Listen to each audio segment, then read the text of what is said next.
উচ্ছ্বাস, কত পাকা পাকা কথা। কথা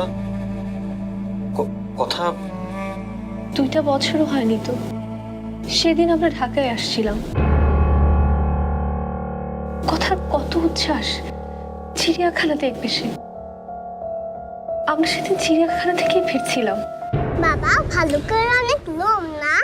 অনেক লোক। কত লোম হবে বাবা, তুমি কি গুনে দেখেছো? এই চুপ থাক তো, বেশি কথা বলিস।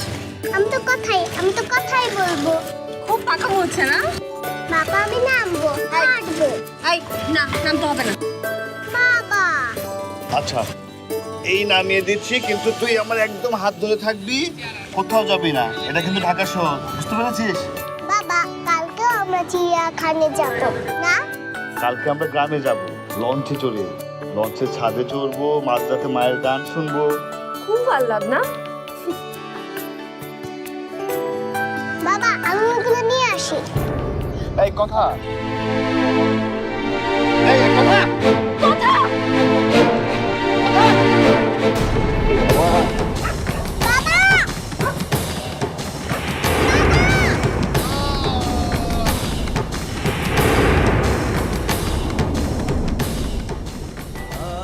3 দিন হাসপাতালে মৃত্যুর সাথে লড়াই করেছে ফজলু, কিন্তু ফিরে আসতে পারেনি। ফজলু কথার কণ্ঠ নিয়ে আমাদের ছেলে চিরদিনের জন্য চলে গেল। 2 বছর হয়ে গেল, কথার কথা বলে না, কথা বলে না। আমেরিকা আমি যাইনি কখনো, ওখানে ডাক্তার দেখাতেও পারিনি, কিন্তু দেশে এমন কিছু নেই আমি করিনি। কিন্তু ডাক্তাররা হাল ছেড়ে দিয়েছিল,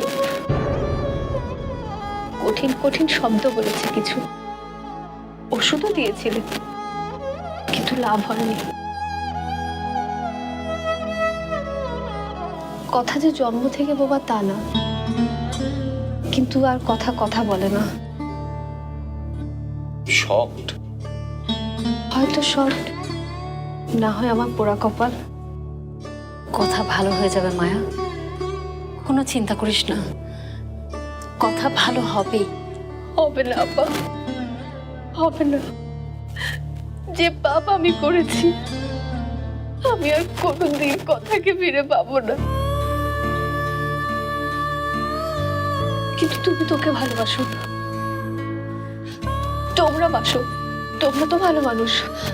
তোমরা যদি চাও, কথা ফিরে আসবে, কথা ফিরে আসবে।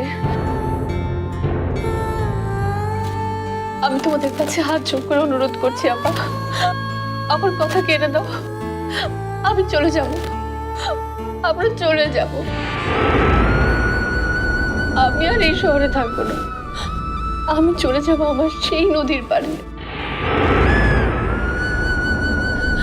আমি আর কিচ্ছু চাই না, বড় শিল্পী হওয়ার মনোবাসনা আমার নেই, আমার সব মিটে গেছে।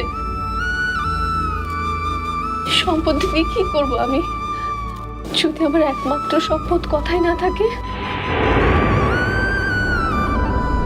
তোমার যা ক্ষতি হয়ে গেছে সেটা আমরা ফিরে দিতে পারবো না মায়া,